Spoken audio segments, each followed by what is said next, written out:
Okay, people, thanks for watching this video.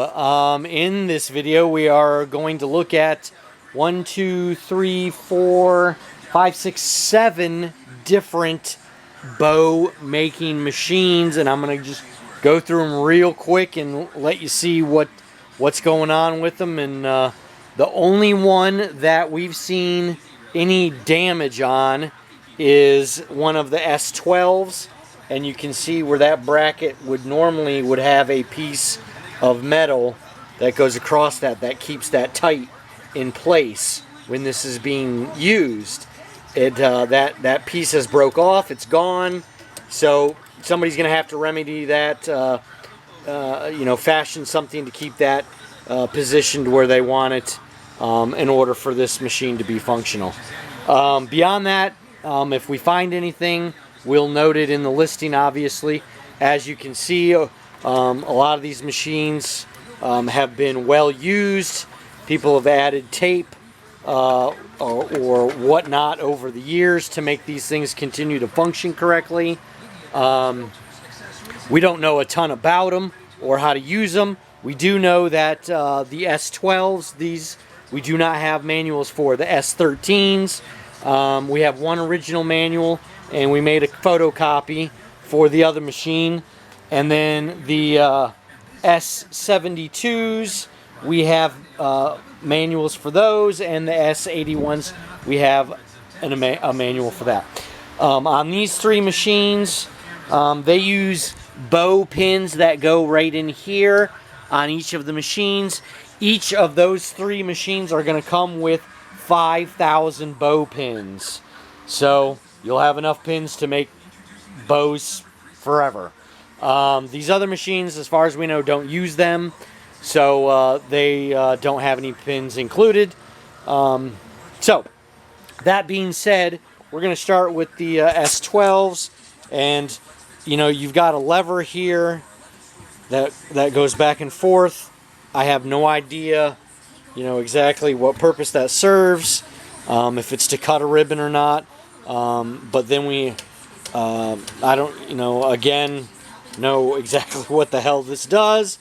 But you've got, I believe these are where your ribbon spools would go, and then somehow you would wrap a ribbon that way. So that machine and this machine are identical. Again, this one's got the bracket right there that has damage. So, but everything else on it looks good.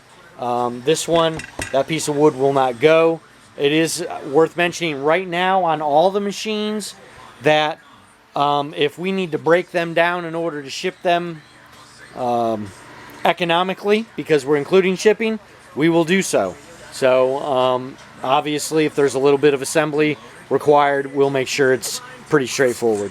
So then we get into the two S13s, and they have the similar brackets right there as the S12. You've got a handle over here, right there. You've got a blade to cut right there, and then you've got the reel right there. These brackets, everything on this machine looks good. Same with this. This again is another S13. I have no idea. There's some screws right there. We'll send them with. But again, you've got the reel right here that spins. And you've got the levered handle right there and the cutting bar right there. So manuals with both of those. Then we go down here, we get into the S72, and I have no idea exactly, I assume, well, I don't assume anything. I think your spool would go up here, and then go down around here, and then voila. But right here is where you would use those pins.